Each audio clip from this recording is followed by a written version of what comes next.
Amém, aqui o encontro com Deus. Abra sua Bíblia comigo, vamos receber a palavra de Deus. Eu estou muito entusiasmado nessa noite com essa palavra e ela vai abençoar muito a sua vida. E o tema da mensagem dessa manhã: quando a dor se torna intercessão. Vamos dizer juntos: quando a dor se torna intercessão.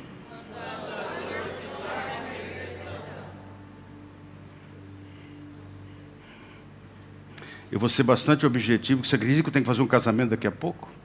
Meio-dia a noiva está me esperando no altar. Mas qualquer coisa ela vai me esperar no altar mesmo. Porque a prioridade é aqui, eu falei para ela. 2 Samuel capítulo 21. Shirley, eu te amo. Ei, mulher linda, exagero. Você conhece a história do nascimento da Shirley? Ela nasceu, o anjo falou assim: Senhor, é um exagero. Ela ficou muito linda. Aí o Senhor falou assim: eu não sou homem para me arrepender. Aí veio essa coisa linda. Versículo 4 do capítulo 21 de 2 Samuel. Pai, eu te agradeço pela tua palavra. Nos dê graça nessa manhã. Vem trazendo essa unção sobre nós, que desde o começo dessa reunião está fluindo neste lugar. Nós precisamos dela. Eu preciso dela agora, Pai.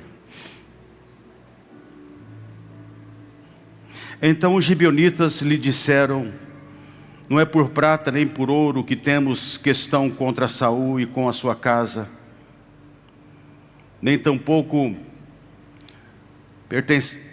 pretendemos matar pessoa alguma em Israel. E disse Davi: que é, pois, que quereis que vos faça? Responderam ao rei: quanto ao homem que nos destruiu e procurou que fôssemos assolados, sem que pudéssemos subsistir em limite algum de Israel, de seus filhos nos deem estes 7 homens, para que os enforquemos ao Senhor em Gibeá de Saul, o eleito do Senhor. E disse o rei: eu os darei. Porque o rei poupou a Mefibosete, filho de Jonatas, filho de Saul, por causa do juramento do Senhor, que entre eles houvera entre Davi e Jonatas, filho de Saul. Porém tomou o rei os 2 filhos de Rispa, filha de Aiá, que tinha sido de Saul, a saber, a Armone e a Mefibosete, e como também os 5 filhos de Merabe, filha de Saul, que tivera de Adriel, filho de Barzilai Meolatita, e os entregou nas mãos dos gibeonitas, os quais os enforcaram no monte perante o Senhor.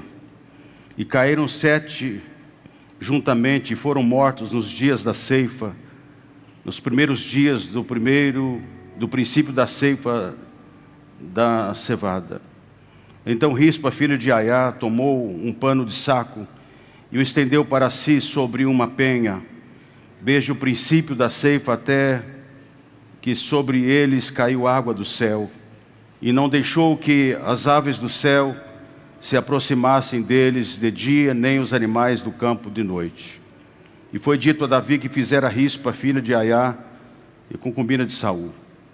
Então foi Davi e tomou os ossos de Saul e os ossos de Jonatas, seu filho, dos moradores de Jabes-Gileade, os quais os furtaram da praça de Bet-seá, onde os filisteus os tinham pendurado, no dia que feriram Saul em Giboa. Dali transportou os ossos de Saul e os ossos de Jonatas, seu filho, e ajuntaram também os ossos dos enforcados.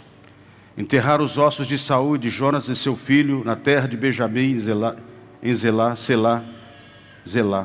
na sepultura de Quis, seu pai, e fizeram tudo o que o rei ordenara.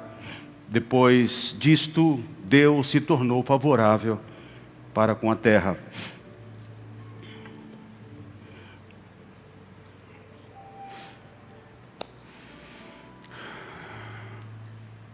Israel estava vivendo um momento muito difícil. Eram 3 anos de seca. Davi estava no reinado. Quando as coisas não andam bem, a gente precisa parar para fazer uma leitura. Para ver se precisa corrigir alguma rota. Se existe alguma coisa que precisa ser consertada, arrumada, perdoada. A gente precisa ter esse entendimento. Principalmente nós cristãos que acreditamos em Deus. E entendemos que o mundo espiritual é muito real. E que o céu governa sobre a terra. Se Deus fechar uma porta, ninguém abre. Se Deus abrir uma porta, ninguém fecha. Se Deus ordenar que a chuva não caia, ela não cai. Se Deus determinar que a chuva vem, ela vem. Se Deus determinar a bênção, ela virá sobre a tua vida. Se Deus levantar a pessoa mais imprópria, mais inesperada, o recurso, a provisão mais inesperada do mundo, Ele pode, porque Ele é Deus. Ele é Senhor do céu, da terra. Ele é o Senhor absoluto sobre todas as coisas. E nós precisamos aprender a temer, confiar, entregar nossa vida nas mãos de Deus. Essa história é uma história incrível. E ela pode se tornar incrível dependendo da atitude, da postura e do posicionamento que você se coloca diante de Deus aqui nessa manhã. Eu falo que a sua vida pode se tornar incrível a partir de hoje, dependendo da atitude, da postura, do comportamento, da posição que você pode se colocar diante de Deus aqui nessa manhã. Muitas coisas podem mudar na sua vida dependendo do seu comportamento, da sua postura.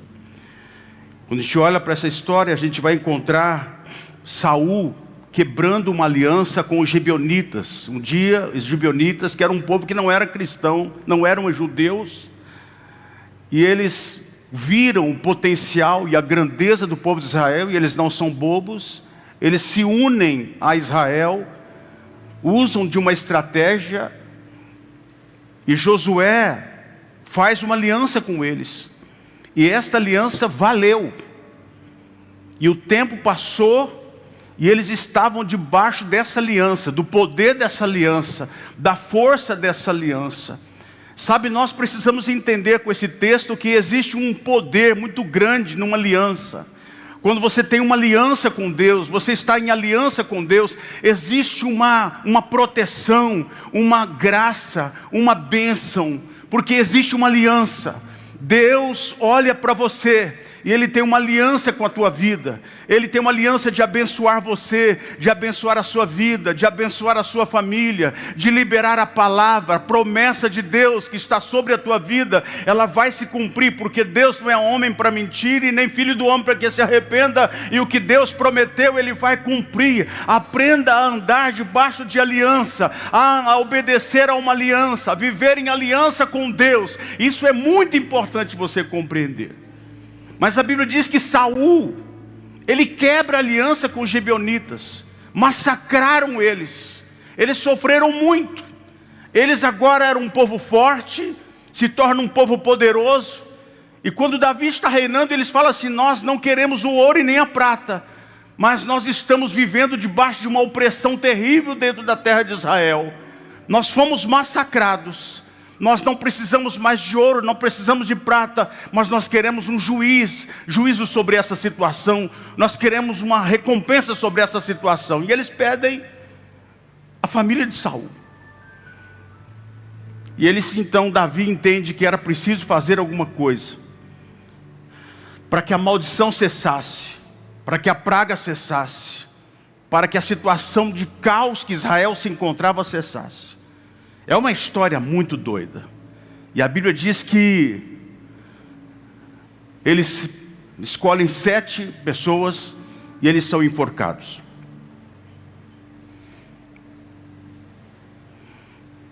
Saul peca e a consequência vem. Presta atenção no que eu vou dizer para você. Lamentações capítulo 5, versículo 7. Ele fala assim: nossos pais pecaram e já não existem, e nós é que levamos as consequências dos seus erros. Gente, se a bênção transborda, por que maldição também não? Sabe, eu preciso aprender a andar de tal forma que na minha geração a bênção vai fluir. Tem muita gente que acha que vive a vida de qualquer maneira. Eu sou uma pessoa responsável, porque eu tenho filhos, eu tenho netos, eu tenho uma geração. E a minha postura diante de Deus vai transbordar para a minha geração. Não quero dizer com isso que você, mas meu pai foi um perdidão, e eu também serei. Não. Você pode fazer diferença, mas muitas atitudes dos pais hoje trazem peso sobre os filhos. Perdas,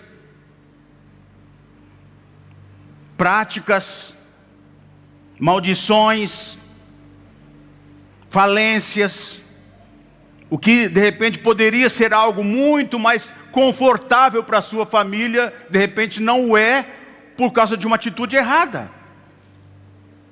De entrar em becos, em lugares que não se deve entrar, gastar com a prostituição, e aí de repente você começa a ver uma geração crescendo debaixo de muita maldição, e olha, tem que lutar muito para sair disso. Então, primeira coisa, fique um alerta. Eu vou ser um agente de bênção para a minha geração. Da minha família vai fluir as bênçãos de Deus. As minhas atitudes hoje, as minhas ofertas hoje, as minhas entregas hoje, a minha busca hoje, o meu jejum hoje, o meu clamor hoje, vai vazar para a minha geração. Eu verei uma geração de gente abençoada, de gente liberta, de gente cheia de vida, de gente cheia de Deus, de crentes genuínos, de crentes que amam a Deus, de crentes de verdade, que tem compromisso com Deus e com a casa de Deus, com a obra de Deus, com a igreja de Deus. Eu vou ver os meus filhos no altar, vou ver a minha família fluindo em Deus. Porque se a maldição vai, a bênção também vai. E eu quero bênção para a minha família, e eu quero bênção para a minha geração. E quando eu disse que essa história é incrível, a Bíblia diz que essa quebra de aliança, ela desagradou muito a Deus. Eu preciso tomar cuidado com isso. Eu não posso desagradar a Deus. E aí, eles fazem uma exigência, e 7 pessoas são enforcadas. Você imaginou a cena? A Bíblia tem histórias incríveis. E eu me debrucei essa semana sobre esse texto. Eu fiquei pensando sobre isso. E quando essas pessoas são enforcadas, uma mulher, Rispa, a Bíblia diz que ela pega os seus filhos, que estão dependurados entre o céu e a terra, e ela vai se colocar sobre uma rocha, pega um pano de saco, e ela fica por 3 meses vigiando o corpo dos seus filhos e netos. Gente, é ou não é uma história incrível? Se já parou para pensar, você está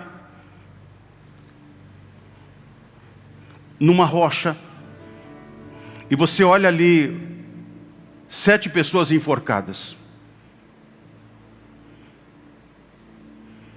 E aí você pega essa mulher, e a Bíblia diz que algo estranho acontece. É o primeiro ponto. Rispa vai se colocar sobre uma rocha, e ela vai guardar o corpo dos seus filhos e netos mortos. Ela fica de 3 a 4 meses, porque era o tempo da colheita, da semeadura e da colheita. E nesses 3 meses, vamos pegar 3 meses, 3 meses, são 90 dias. Essa mulher vê o corpo dos seus filhos perderem a feição, ela vê os ossos aparecerem, ela fica ali dia e noite, guardando o corpo deles das aves de rapina e dos animais selvagens. E ela não sai daquele lugar. Ela fica ali naquela rocha por 3 meses. numa postura incrível, numa história fantástica, num posicionamento extraordinário. E a sua atitude mudou a história. Eu comecei falando esta manhã que a sua história pode se tornar incrível dependendo da sua atitude. Eu não sei qual é a história da sua vida, eu não sei qual é a dor, qual é a dificuldade, qual é o problema, qual é a crise, mas eu quero dizer algo para ti nessa manhã. A sua postura nessa manhã, este espírito de rispa precisa vir sobre nós nesse tempo, sobre a igreja do Senhor, de gente que se coloca sobre a rocha e fica ali intercedendo por aqueles que não têm como lutar, por aqueles que não têm como fazer nada. Dor, todos nós passamos na vida, mas essa mulher não permitiu que a dor paralisasse ela. Eu já passei muitas dores, e a dor, ela leva você a parar. Imagina a dor dessa mulher. Nós na vida enfrentamos muitas dores, lutos, perdas, traições, dificuldades, são tantas. Agora, o que você vai fazer com esta dor que você está enfrentando nessa manhã? Com essa situação onde a vida ficou com cara de absurdo para você? O que você vai fazer com essa dor? Qual é a sua postura diante dessa dor? Você vai se entregar a ela? Lamentar? Amaldiçoar Deus? Jogar culpa no céu, e olhar para os antepassados e dizer: eles pecaram, eles fizeram, e aí eu tenho que sofrer tudo isso? Aí você vai carregando e perpetuando aquela dor, e aquela maldição, e aquela crise, e a coisa vai se estendendo, e você vai abrindo mais espaço para a dor, e outros são contaminados com ela.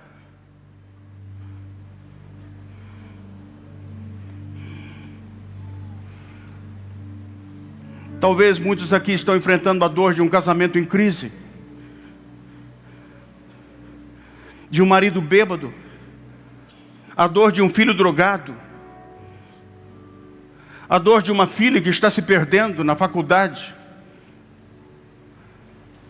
a dor de uma empresa que de repente você tinha grandes expectativas e ela não chegou no lugar que você gostaria que chegasse, a dor de uma situação financeira, de você perder, subtrair, e você não conseguir romper, a dor que o mundo pode trazer, a dor de uma crise existencial, de gente que se perde, gente que está preso, gente que faliu.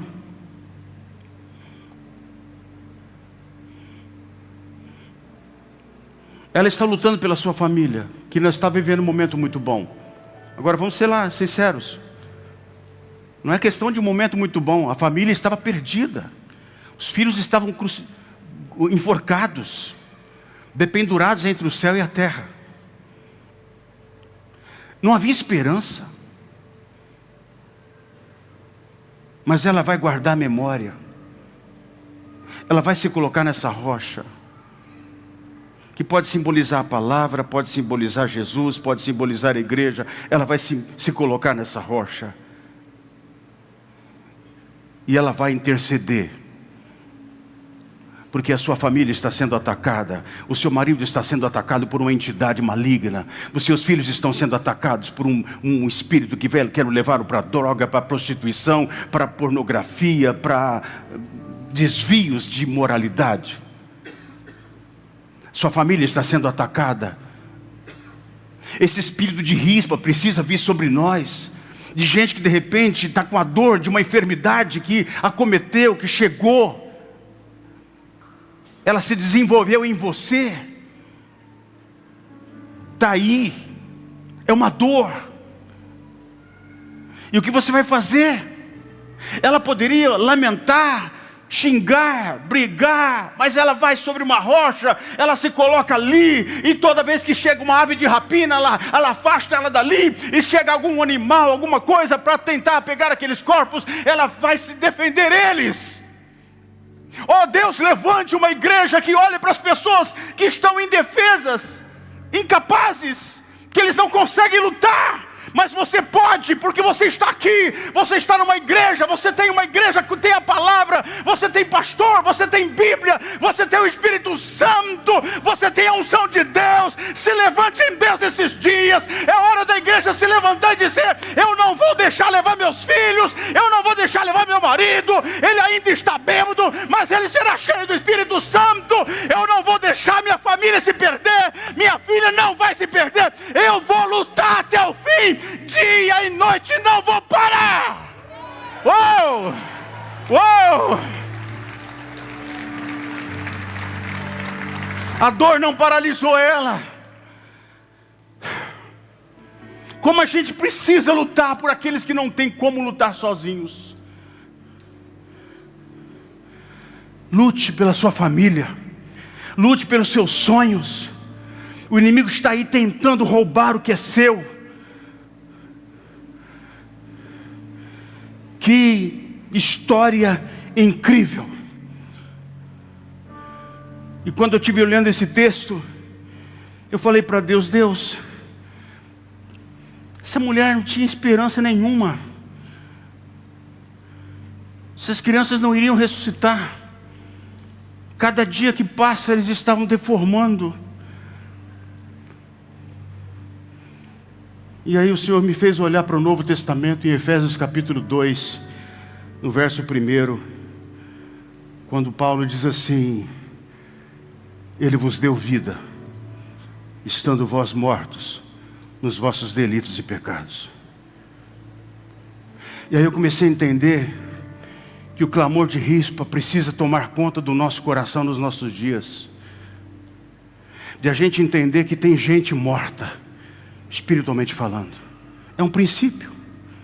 Gente perdida, gente sem Deus, gente com o entendimento cegado, gente com um potencial enorme, gigante, estão perdidos, o diabo está conseguindo levá-los, destruir, matá-los, mas existe um espírito de Rispa que precisa tomar conta da nossa vida, de se levantar e dizer: eles estão mortos, mas eles podem viver. Eles estão mortos, mas eles podem ser crentes. Eles estão mortos, mas eles podem tomar forma. Eles estão mortos, mas podem mudar essa situação. Alguma coisa precisa acontecer. Sabe, gente, quando ela intercede, interceder é se colocar no meio. Se coloque no meio da sua família.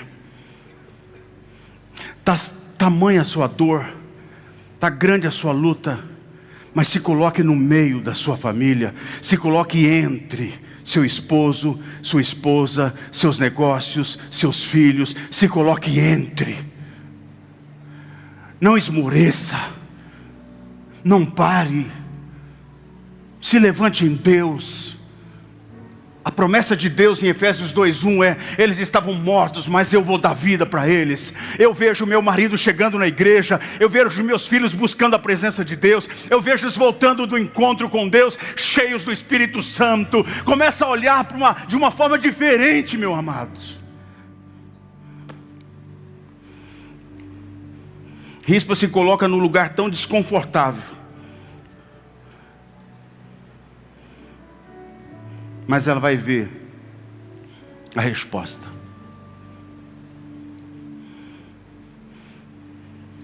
Eles não têm como lutar.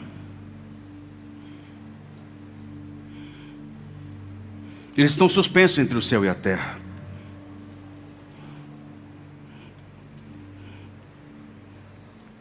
E eu me lembro de Jesus na cruz, suspenso entre o céu e a terra. Sabe por que eu posso olhar para o mais perdido ser humano da face da terra e acreditar que ele vai se descer às águas um dia? Sabe por que eu posso acreditar que alguém possa estar envolvido, perdido, enfunchado nas drogas, e ele sair dali Sabe por que eu posso acreditar que um casamento estava perdido e parece que não tinha como mais se levantar e restaurar? Eu acredito, queridos, porque no Isaías 53, versículo 5, Ele foi ferido pelas nossas transgressões. Ele foi machucado pelas nossas iniquidades. Porque quando Jesus está naquela cruz, suspenso entre o céu e a terra, as nossas iniquidades, os nossos pecados o levaram para lá. Mas a Bíblia diz que Ele tomou sobre si as nossas dores e enfermidades, e pelas suas pisaduras fomos sarados, curados. Sabe por que você pode crer? Porque Jesus estava suspenso entre o céu e a terra, e sobre Ele estava toda a nossa maldição, a nossa crise, a nossa dor, nossa falência, estava a nossa doença, e Ele pode trazer cura para você nesta manhã. Ele pode restaurar sua família, Ele pode restaurar o seu casamento, Ele pode mudar a sua situação, Ele pode fazer isso. Acredite, confia no poder de Deus nessa noite, nessa manhã, em nome do Senhor Jesus. Amém. Por isso que eu posso lutar, por isso que eu posso orar, por isso que eu posso vir para a igreja, receber a palavra e sair daqui com esperança, porque essa palavra está movida pelo Espírito Santo. A sua oração, o seu joelho, o seu clamor vai subir até Deus. Deus vai mudar essa situação. Deus vai levantar a sua empresa. Tem forças malignas tentando acabar ainda mais com aquilo, mas Deus vai mudar a situação. Você crê? Em último lugar, a Bíblia diz que a intercessão dela chamou a atenção do rei Davi. Eu gosto disso. 3 meses ali, seca na terra, muita gente sofrendo.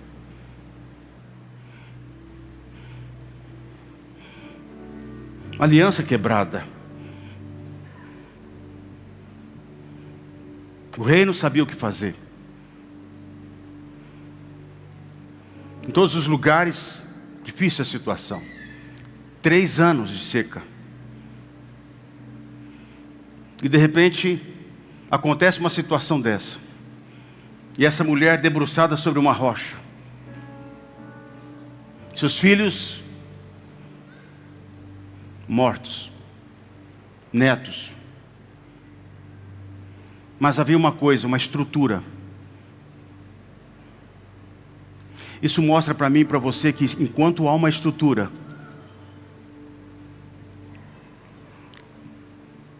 Deus vai mover.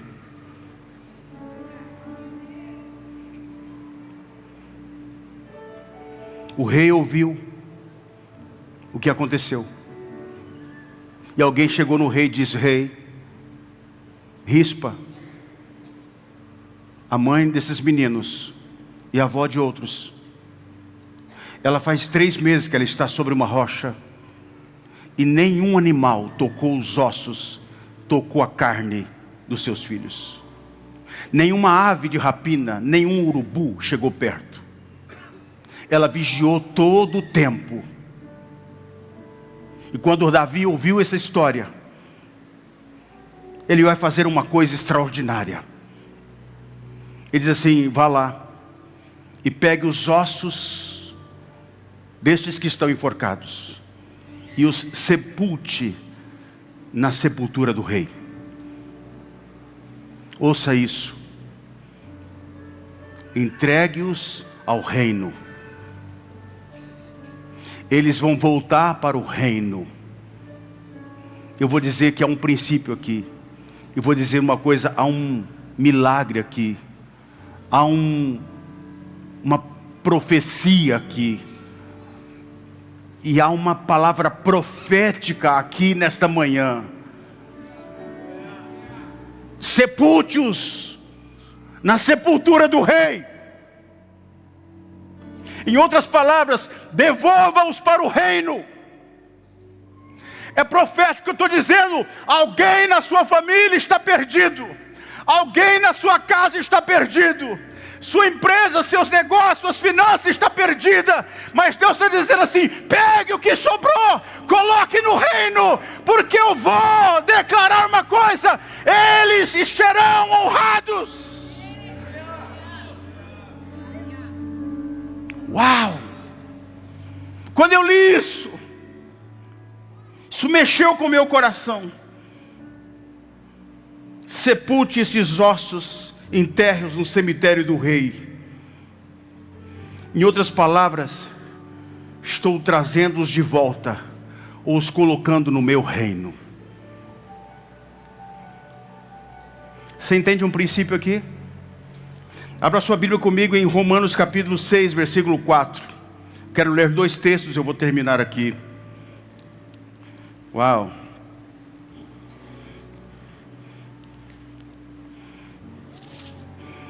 Diz assim o texto sagrado: fomos, pois, sepultados com ele na morte pelo batismo,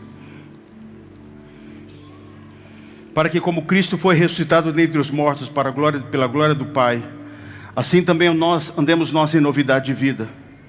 Porque se fomos unidos com ele na semelhança da sua morte, certamente o seremos também na semelhança da sua ressurreição. Tem esperança.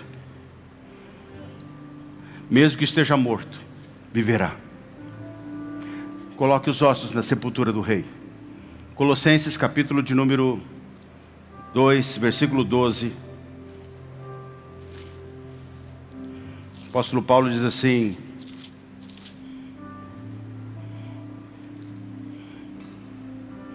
tendo sido sepultados juntamente com ele no batismo, no qual igualmente fostes ressuscitados mediante a fé no poder de Deus, que o ressuscitou dentre os mortos. E a vós outros que estáveis mortos pelas vossas transgressões e pela incircuncisão da vossa carne, vos deu vida juntamente com ele, perdoando todos os nossos delitos, tendo cancelado o escrito de dívida que era contra nós e que constava de ordenanças, o qual nos era prejudicial, e removeu inteiramente, encravando-o na cruz. E despojando os principados e potestades, publicamente os expôs ao desprezo, cancelando todo o escrito de dívida que era contra nós. Fique em pé. Por favor, eu quero orar por você. Ouça uma coisa que eu quero que você compreenda nessa manhã. Um dia você estava completamente perdido e morto. A graça de Deus te alcançou. Você desceu as águas do batismo. Acredite numa coisa. Talvez você não saiba, como aquele que recebeu, nós vimos um vídeo aqui daquele que recebeu um folhetinho, o Novo Testamento. Ele falou: eu nem sei mais quem me entregou, mas eu sei que alguém orou, eu sei que alguém foi lá e me deu esse Novo Testamento. Quando você desceu as águas do batismo, alguém orou por você, alguém levou a palavra para você. Você estava perdido. A bênção de Deus, a graça de Deus te alcançou, e toda a dívida que estava contra a sua vida foi cancelada. Quando Davi fala assim: pegue os ossos desses meninos e os sepulto, coloque-os na sepultura do rei. Em outras palavras, é uma palavra profética. Devolva-os para o reino. Nesta manhã, eu quero desafiar você a fazer uma coisa: a orar e interceder pelos seus familiares, por aqueles que estão perdidos, por alguma situação na sua vida que você fale: pastor, não vejo como mudar isso, mas eu vou interceder. Deus é que sabe o que faz. O desfecho dessa história foi tão lindo, porque a Bíblia diz que quando eles levam os ossos para a sepultura do rei, há um princípio aqui, há uma honra aqui, há um reconhecimento aqui. Se Davi, o rei humano, pôde fazer alguma coisa, imagina o nosso Senhor, Rei dos Reis, pode fazer por você. Por isso eu gostaria nessa manhã, que você nesta semana, dedicasse essa semana em oração e jejum. Faça um propósito, abre mão de alguma coisa, coloque uma lista de pessoas, se coloque sobre essa rocha e fala: eu vou orar essa semana pela minha família, eu vou interceder para que o Senhor faça uma obra. Dia 14 de dezembro nós teremos o último batismo do ano. Eu quero que você comece a ver os seus familiares. Eles vão se batizar aqui. Deus vai mudar a vida deles. Queridos, nós precisamos acreditar nisso. Rispa, ela se coloca sobre aquela rocha e ela fica 3 meses ali, gente. Hoje as pessoas não têm disposição para orar, se colocar entre. Você está vendo o inimigo vir e atacar seu marido, sua esposa, seus filhos, a sua empresa. Filho, você fala: pastor, minha empresa tem potencial para crescer, mas não vai. Tem alguma força aí? É hora de interceder. Se levante em nome de Jesus. O rei vai ouvir, o rei vai ver, e o rei vai tomar uma atitude. Ele vai dar uma ordem extraordinária. Eu creio, há uma ordem extraordinária de Deus para o clamor que subir a Deus esses dias. Espírito de rispa precisa vir sobre a igreja dos dias de hoje. Uma igreja que desaprendeu a orar, clamar, interceder, se pôr entre. Em nome de Jesus, eu quero que você coloque diante de Deus agora a vida de alguém. Talvez a sua situação, a sua dor. Nessa dor não pode paralisar você. Talvez está difícil, mas se una com alguém. Me ajude em oração. Eu estou aqui para ajudar você. Mas esta semana será uma semana de romper. Você vai romper em nome de Jesus. Há uma ordem do rei. Há uma ordem do rei. Pai, em nome de Jesus, eu clamo nesta manhã, meu Deus, por essa família, por essa casa, por essa empresa, por esses negócios, por essa situação, por essa dor, por esse desconforto, por essa situação, por essa crise. Eu te peço em nome de Jesus, vem Deus, vem despertar esse clamor. A oração tem muito por seus efeitos. A oração de um povo que clama, que crê, que confia, que é justo, justificado. Ó Deus, responde o clamor. Desperta na igreja o clamor de rispa, de gente que se coloca sobre a rocha para dizer: Deus vai mudar essa situação. O socorro vem do Senhor, a resposta vem do Senhor. Deus vai dar uma palavra, a resposta virá em nome de Jesus. Essa igreja nasceu para isso. Nós estamos aqui para ver milagres acontecerem, a glória se mover, porque tem gente clamando neste lugar. Deus vai ouvir o seu clamor, em nome de Jesus. Ou vou dizer para você: nada está perdido, confia, vai dar tudo certo, em nome de Jesus. Amém, gente? Uau! Olhe para o alto, estenda sua mão para o alto e fala: meu Deus, o Senhor é extraordinário. Eu gosto de um texto que está no livro de 2 Crônicas 16, 9. Eu vou pedir só que você levante sua mão mais uma vez. Eu vou orar e declarar essa palavra sobre você. Os olhos do Senhor passam por toda a terra, e Ele vai se mostrar forte para com aqueles cujo coração é inteiramente dele. Esse rei aí, nesse texto, ele não fez isso, e Deus não se agradou. Mas eu quero dizer, você vai ver a força e o poder de Deus se movendo sobre você e sobre essa situação, porque tem um clamor sendo levantado diante de Deus nesses dias. Amém? Em nome de Jesus. Dê um aplauso para Jesus.